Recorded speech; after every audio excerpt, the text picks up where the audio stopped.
Hi, I'm Em of Em Doodles and Stuff. I'm mainly on TikTok doing influencer baby name predictions and baby name consultations. And this platform is where I just ramble. I titled it Doodle Talk because it's the sort of thing you sort of listen to, you sort of watch it as you're working on a craft project or folding laundry. And last time I ended it with a doodle prompt, which was, if you were the founding member of a tight-knit religious commune where everyone was commanded by you to wear the same thing, what would you want them to wear? And yeah, I really did it. I have my notebook right here. So what mine is, let me show it. Oh, I don't know. You might not be able to see that well. I'll put it up on the real screen, but I just wanted to prove to you that I really have it in a real notebook because it's really important to get off your devices and your screens and just touch paper sometimes. Okay. So I wanted a Bavarian / Scandinavian aesthetic because that's my favorite, but I did not want it to cross into the Midsummer Florence Pugh movie realm.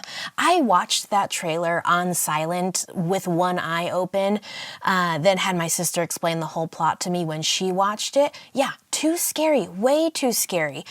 It's a little bit of a bummer to see the gorgeous embroidered flower look of the Scandinavian attire get spooky. It's a bummer. I know movies have turned every culture spooky. Every historic heritage has been twisted into horror. And it's about time that the whitest culture of all got its turn. I have mixed feelings, but anyways, so the base of the outfit is green, like a forest green. It is Lederhosen inspired, absolutely it is, but it's bike shorts. I love bike shorts. These are my airy bike shorts. This is not an ad, can you imagine? They are the item I wear the most, more than anything on the planet. So of course I want my commune to feel what I feel. I'm a big fan of cold on bottom, warm on top. Little clothing on the legs, a lot of clothing on the torso. Because if your torso's warm, you're warm. Legs don't need anything. Keep the core warm and legs will be fine. We've got knee-high socks though, too, a little extra.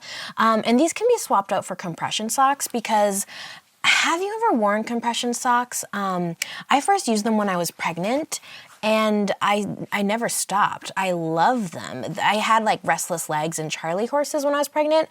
And now I occasionally wear them to sleep. If I've I don't know, gone hiking or running or something that day. I just went to Google and asked, is it okay to sleep in compression socks? Because I am not about to spread medical misinformation today. You can wear them into bed, right? Oh, yes, okay. Yes, you can wear compression socks 24 hours a day if you'd like. Okay, yeah, I don't wear them that much. And then it continues. You just shouldn't wear the same compression socks 24 hours a day, day after day, night after night. Okay. Thank you, Google. Thank you. Really appreciate it. Compression socks are optional in the outfit. Slip-on fake Birkenstocks, the kind that are made from foam instead of cork. Cork is too heavy. I don't want that as a shoe. The bike short look is a dark green, nice Bavarian floral embroidery. And it's actually shorteralls. It's shorteralls. It's absolutely Lederhosen inspired, but it's much more like a breathable, movable fabric, you know? I want the shorts tight, high-waisted. We're avoiding thigh chafing. And then a real nice, roomy, loose bib to the Lederhosen part with a beautiful floral embroidery with an oversized billowing blouse with a Peter Pan collar. And the milkmaid braids, I mean, they're optional, but optional in the way that when something says it's black tie optional, it is truly not. I hope the finished look doesn't look too midsummer. Speaking of spooky, can we talk about loons for a second? Loons, yes. Loons are my favorite waterfowl. If you want spooky, skip midsummer and check out the YouTube video I recently watched called Haunting Loon Calls in Their Natural Habitat, parenthesis, nature, ambiance, sound effects. Loon calls are very haunting and beautiful. Maybe we can get a clip of one in here. I'll ask my producer. No, it's just my husband. Insert loon sound. I think they're absolutely underappreciated in the waterfowl community, and I know this because of this freaking phone. This phone. I am a recent convert to Apple. I've used Google phones for the past decade, and to be honest, most likely switching back. The reason isn't loons, but you could say a recent tipping point for me was loons. Now, I live in Minnesota. The state bird is the common loon. We were up north at a cabin literally next to Canada, looking at Canada. We saw a moose, we saw a loon, and I wanted to text my mom to tell her about the loon. I wanted to go to my Insta stories. I gotta tell my friends about the loon. This all-knowing, radiant piece of technology, with its autocorrect, insisted that the word loon be changed to lion. I have often complained over the last few months about the iPhone autocorrect. It feels way too severe, but I've also needed it because the slightly different keyboard size means I am constantly making mistakes.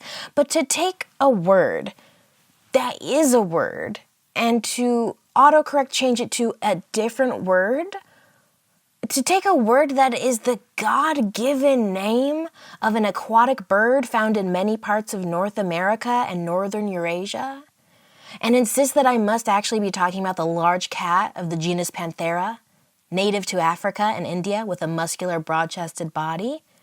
Apple, you've gone too far. Who runs this place now? Who is the president? Who is the president of Apple? Tim Cook? Okay. The sixth highest stock owner is Al Gore, former Vice President Gore, American environmental activist. There are 640,000 common loons on the planet, most in North America, while there's only 20,000 lions. Oh, is that why, Al? Is autocorrect pushing me to talk about lions to raise awareness of Africa's disappearing wild cat population? Well, I hit delete, delete, delete, and retype loon, and bloop, changes it to lion. Delete, delete, delete, retype loon, bloop, it changes it to lion. And then delete, delete, delete, pause, hover, click the little box, loon. Mom, I saw a loon. Send text. I guess this is the animal episode because the next place I'm jumping to, the real thing I'm here to talk about, is Turtle Creek Lane. Turtle Creek Lane. Turtle Creek Lane is an Instagram account run by middle-aged influencer Jen Houghton with 795,000 followers, and I want to chat about her in a way that's informative if you don't know who she is, but it's still interesting if you do know who she is, okay? So here's a screenshot, I'll put it up here, from her feed that I feel particularly encapsulates the vibe.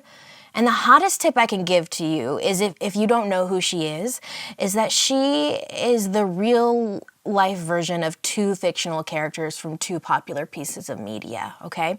First, you know the movie The Grinch from 2000, the one with a lot of misplaced sexual energy, Martha May.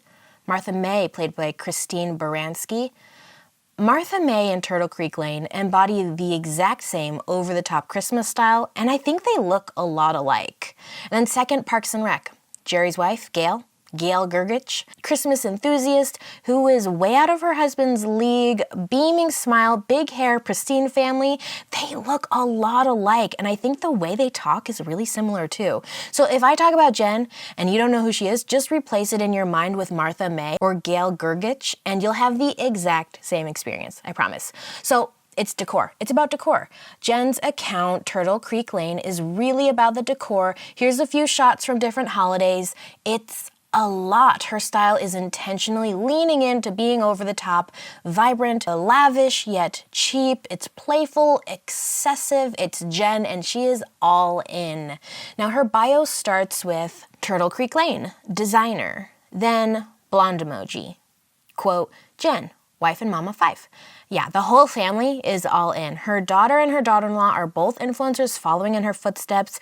It's actually the daughter-in-law that made Jen's account happen in the first place. Then the bio has house emoji, quote, strengthening home and family. This phrasing is extremely Mormon. Did you know that? Beginning at age 12, Jen would have memorized the theme recited by the young women of the Church of Jesus Christ of Latter-day Saints, similar to like the Boy Scout oath or the Pledge of Allegiance, every Sunday before their church class and every Wednesday before their church activity. They would have recited that theme. Now, it's been revised over the years, but it has always had a focus on preparing for a family. Jen and her older daughter both grew up in a time where the line was nearly verbatim to Jen's bio. The theme said, "We will be prepared to strengthen home and family." While now it's ever so slightly changed to be, quote, "With faith I will strengthen my home and family." Jen is very Mormon. She was on my Mormon influencer Venn diagram, which we will get back to. Okay, so she's Mormon, she's married, 5 kids, 3 children-in-law, 1 grandbaby, and 1 on the way. Keeping in with the animal theme we're on, let's assign the creature I feel most aligns with each of the members of Jen's family. Jen is a gazelle. Jen is a gazelle. The energy never dies. They have slender frames and long, thin legs that give them their great ability to run up to 60 miles per hour. Did you know that? I would be afraid to be in Jen's family because I get the sense that after Thanksgiving dinner, there are no naps. It's energy all the time. It's straight into elaborate themed team building games, and she'd be really disappointed if you didn't join in. And you'd have to because, like, she made the whole dinner, she did all the decor, and she made the elaborate themed team building game. The energy never dies. Jen is a gazelle. Now, this is her husband, Steve, and the animal equivalent is a baby bald eagle. Don't you feel like all bald eagles are boys? Like, yeah, it's just a gentle, soft baby, but there is an underlying masculinity tied into this identity because it's the icon of America, the traditional American family, conservative values, wealthy tiny dad. This duo, Steven Jr. and Kimmy, they have a daughter, which they named Stevie Kate, which begs the question, assuming they plan to have more kids, which they don't, no one has to have more kids, would they follow what I assume to be the traditional expectation and name a boy Stephen, like Stephen III? They just really have that traditional Southern family vibe, and I feel like passing on the name is in the cards if they have a boy, but they have Stevie Kate, the girl. I could see them going with Stephen III, but calling him by whatever the middle name is. Does anyone know what it is? I'm worried it's something really boring, like, I don't know, Robert, which means they would nickname Afia into something barely related to the original name. It'd be like Bubba. But on paper, that means they would have Steven, Stevie, and Steven. That's a wild thought, although I did just realize that's literally exactly what my own grandparents did. Grandpa's name made it a girl version for their firstborn, then the next was a boy. He became Junior. So they had 6 kids, and I didn't realize this till maybe 6 weeks ago, that when it was just the first 2 kids, 3 of the 4 people in the family had the exact same name. That's wild. I could see it happening here. Okay, Steven Jr. and Kimmy, animal vibe, meerkats. Yeah, meerkats. Okay, Tiffany and what's his name? Adam? Flamingos. Pink as a personality trait, slender legs, flamboyant? Unclear. When you see plastic flamingos on a lawn, one person may say, "Oh, how fun," while another person says, "Ugh, that's a bit tacky." Tiffany's pregnant, and I'm watching that situation like a hawk. And then there's another couple in the family, other son and his wife. I don't even know their names. They are so far off the radar here, almost no Instagram presence whatsoever. I'm going to have to classify them as burrowing owls. They dig holes and live underground. That has very unnamed, unseen couple vibes. I also see them as the cool couple, and owls are cool. Jen has 2 other kids who are still teenagers living at home, so I'm just going to leave them out of the discussion. I wish them happiness. I wish them privacy. I started a page of notes here in my doodle journal where I write down any random thought that could turn into one of these ramble videos. Last week, I got out of the shower and went directly to my page and wrote down, turtles are not the vibe. Turtles are not the vibe. Think of Jen and her Christmas trees, or Jen on a forklift to style her exterior trees. Think of Jen wearing a clown costume in her holiday decor storage unit, her jumbo faux DIY candy Instagram reels, or the cupcake and candy themed Valentine tree, or any of her other elaborate home decor setups, and reflect on the fact that her account is called Turtle Creek Lane. Turtles are not the vibe. A slow-moving reptile enclosed in a scaly or leathery dome or shell into which it can retract its head and thick legs. Jen would never move slow or retract her head. Scaly, leathery, and thick would never be on the mood board for Christmas 2022 Turtle Creek Lane front porch themes. I am unsettled by this turtle wordscape. Don't put thick and retracting heads in the same sentence. Now I know what you're thinking, it's fine, it's not about turtles, it's the name of the street she lives on, Turtle Creek Lane. That doesn't make it better. It doesn't make it better because choosing your street name as your username feels like choosing password as your password. Privacy is obviously in jeopardy here. Jen takes pride in this though. She always posts when people come up to her door to see her decor and say hi. She crowdsources helpers from Instagram to come into her home and carve pumpkins for her. I mean, I know if your whole thing is sharing lavish porch decor setups, there's going to be people who can identify your front porch and find your house, but having the actual street name as your username, and then that street name has the word turtle in it, it's not right. Aesthetically speaking, I am fine with Creek and Lane. You know, Creek Lane. I think her genuine followers are middle-aged Christian women, perhaps shopping at Lane Bryant. What's the one with Creek in the name? Coldwater Creek. Okay, I don't know anything about that. Creek and Lane they're generic but nice. They feel fresh. They can be quaint, giving a vision of cobblestone roads with a bridge over a babbling brook. You know? Creek and Lane can also feel expensive. Is Coldwater Creek expensive? Again, not an ad. Let's go to the catalog.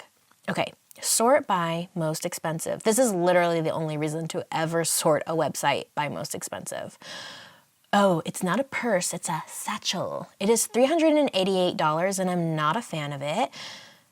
The more I scroll, the less I know about this brand. Overcoats and riding boots. Is this for horse girls grown up?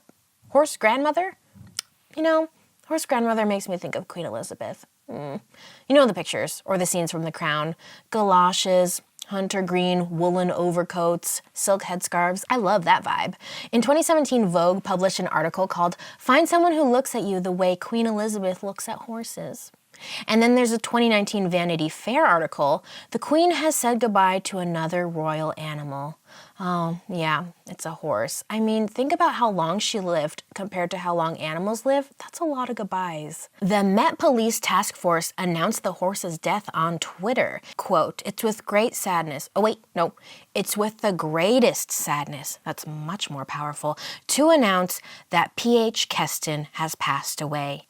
P.H. Keston regularly escorted Her Majesty the Queen on various state events and other high-profile occasions. He was a real Oh, Met Police Task Force has a typo. Happens to the best of us. Crowd pleaser with people around London. Thank you for your service, Keston. R.I.P. And then I scroll and directly beneath I have been served an advertisement for the $388 Coldwater Creek satchel. Keston has got to be an obscure baby name.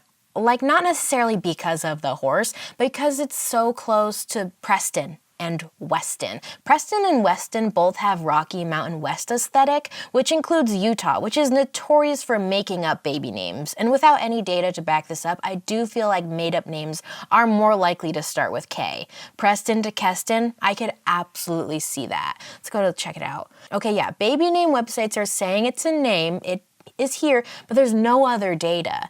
Okay, this site says the name means cheerful and delightful. And honestly, when it comes to baby name meanings, I very often respond with, says who? Who has defined Keston to mean cheerful and delightful? Keston seems to be more of a surname. Surname is a first name. Trendy. Google tells me there's only one noteworthy person with the surname Keston, and he is of British origin. Francis Douglas Arthur Keston, generally known as John Keston. Oh, so okay, what I desperately need to know now is if this John Keston did anything particularly noteworthy in the time frame that would lead to that horse being named in his honor. Does that make sense? Was that horse named after this noteworthy Keston? So first, we need to know when the horse was born. Okay, a lot of articles talk about his death, but I've only found one that mentions his age or birth, which is www.horseandhound.com.uk. This is thrilling because truly the only thing that comes to mind when I hear Horse and Hound is the film Notting Hill. That they could have made it up for the film and I would have never known until this moment right now. This article mentions Notting Hill, not the movie, just the place. It's just really thrilling to see those two things on the screen together here. Keston the horse took place in policing the Notting Hill Carnival. And okay, here's what we came for. He was 19 years old, He was born in the year 2000.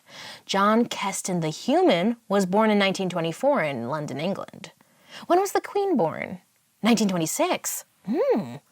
He served in the Royal Air Force during World War II. Oh. He performed with the Royal Shakespeare Company and then also Broadway. So would Keston and Her Majesty have crossed paths, you think?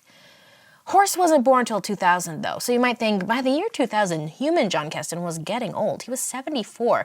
Was there something bringing him to the public spotlight within the year or few years prior to that that would warrant a reason for the horse to be named in his honor? Answer, yes. He was running.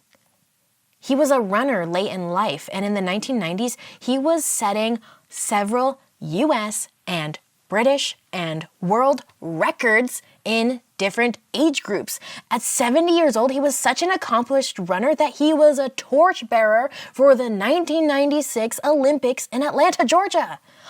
Google is answering questions that has never been asked before. Who attended the 1996 Olympics at which John Keston was a noteworthy, record-breaking British heritage torchbearer?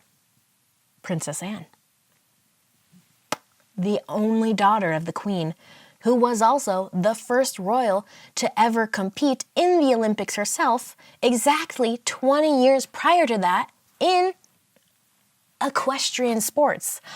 Queen Elizabeth, horse grandmother; Princess Anne, horse girl. So horse girl sees running torch grandfather, finds out he served in the Royal Air Force, and she's like, oh, he's only 2 years older than my mom. And he's done the Army thing and the Shakespeare Company thing, and now he's breaking British running records for his over 70 age group? Anne gives her a call. Her Majesty the Queen, hasn't heard of him. She meets a lot of noteworthy people, but it lingers in the very back of their subconscious. And in 2000, P.H. Keston, the horse, is born. 1 year later, John Keston, the human, is inducted into the National Track and Field Hall of Fame.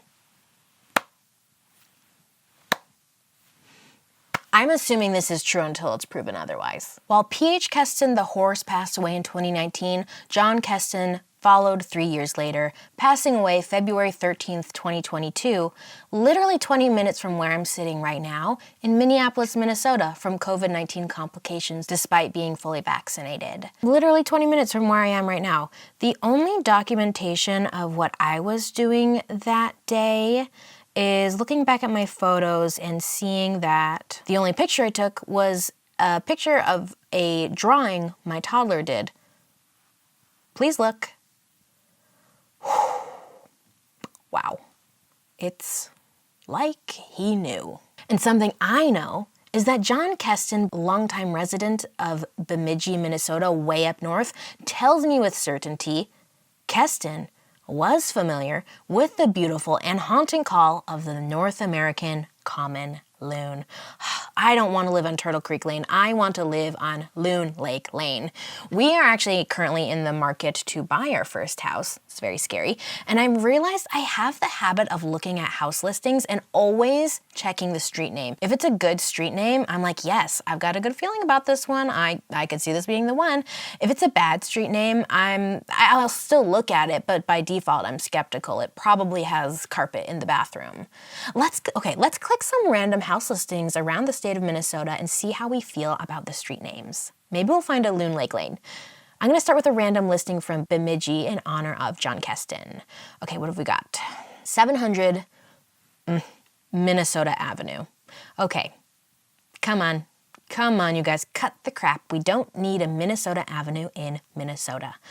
37189 Melinda Shores Road. Okay, I love how many odd numbers are in that address. I'm an even number kind of gal. I don't feel like Melinda is the right name to warrant her own shore or road. Swap it out for a different 3-syllable name equivalent that starts with an M. Madeline Shores Road. Better vibe. 2954 Xerxes Ave North. Okay. I think this is a Greek god or like Roman king or something, but on paper, look at this in writing.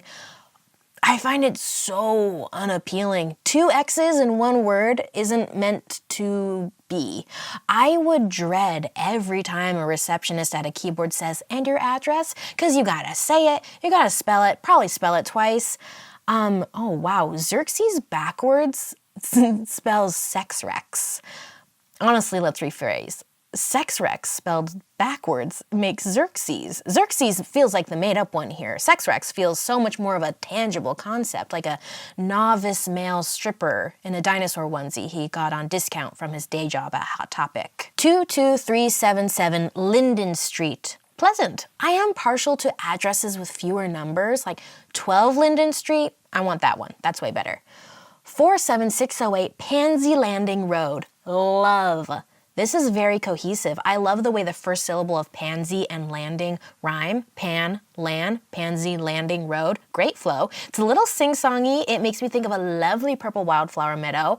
And I'm thankful that it had a chunk of even numbers this time. This has been my favorite so far. One of my favorite street name combos I've seen locally is this very bougie grandma part of Minnesota where there's a hummingbird lane and then you keep driving past it and it's followed by a honeysuckle lane. Oh, dagger to the heart. It's so freaking precious. 8605 County Road 123.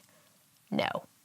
What a snooze fest. I would gladly rename every single county road in this freaking nation. Do not bore me with a county road named County Road. 10860 Linwood Forest Drive. This is giving the vibe of an enchanted British grove of trees off the town square. You walk across the cobblestone road with a bridge over a babbling brook and you're at the Linwood Forest. It feels very light and fresh, mixed with folklore and magic. Keston would trot here. Either of them. Huge fan. 936 Cole Street. This feels like the developer named it after his 14-year-old son in 2006. We gotta check the adjacent streets here. Okay. Connor Street, Mallory Lane, Matthew Drive, and Kaylee Street. Spelled with a K and 2 E's. I'm not making this up. Oh, okay. Kaylee Street, it's like shaped like a D, and so when you zoom in, the curvy part is its own street, and it is Courtney Circle. Looking at the map, you could live at the corner of Courtney Circle and Kaylee Street, which is just off Mallory Lane. Yeah, meet me at the intersection of Cole and Matthew Drive. If you hit Connor, you've gone too far. These names are collectively 14-year-olds of 2006. They play soccer and do SAT prep, and that's not the vibe I want for my forever home. Who do you think got to choose the street name, though? City planner? And loving father of 6 to Cole, Connor, Matthew, Mallory, Kaylee, and Courtney? That dad's name is Brian, for sure. Brian, Bry Guy. Let me take the next one. It's on my bucket list to name a street, actually. I think I would do a phenomenal job. 807 Buckingwood Court. Okay, the vibe tried to be classy at the intersection of Buckingham Palace and Linwood Forest, but the mashup made Buckingwood, and that's a pass. That is redneck royalty. 52855 Loon Ave. It's a 1950s cabin that, quote, has not been used in years. That is code for haunted. 8441 Riverview Lane North. Now, I've got beef with street names that don't live up to their expectation. If I lived at Turtle Creek Lane, there absolutely better be a creek that is a welcoming natural habitat for turtles. If I live on Riverview Lane, do I get a view of the river? For this particular house, no. This street does run parallel with the Mississippi River. It's like right there, but this particular house does not have the view. Shoot.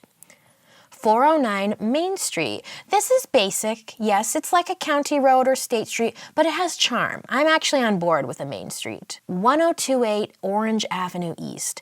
You've got to prove to me that you embody the vibe of Orange to earn the right to have that name. So far, you have not. 14380 87th Street Northeast. Hate that. My biggest turnoff is a street name that is just numbers, because that's not a name.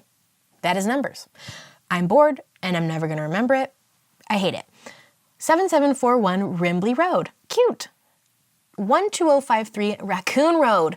They took the most underappreciated of the North American wildlife and gave it a road. If I lived here, my doormat is going to be a beautifully woven rug picturing a hissing feral raccoon collecting trash. I'd love to lean into this aesthetic with the same vivacity of Jen and her jumbo faux candy DIYs. Now, speaking of Raccoon Road, you may be wondering, am I going to talk about their second home, their lake home, which is in an area called Possum Kingdom?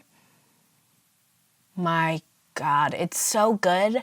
I have no qualms with Possum Kingdom because I truly believe in my heart that it was some young developer, maybe the intern got to pick it. No, he wouldn't. Someone is deep down in that heart of Texas, a liberal. And they wanted to stick it to the guys with the big dollars.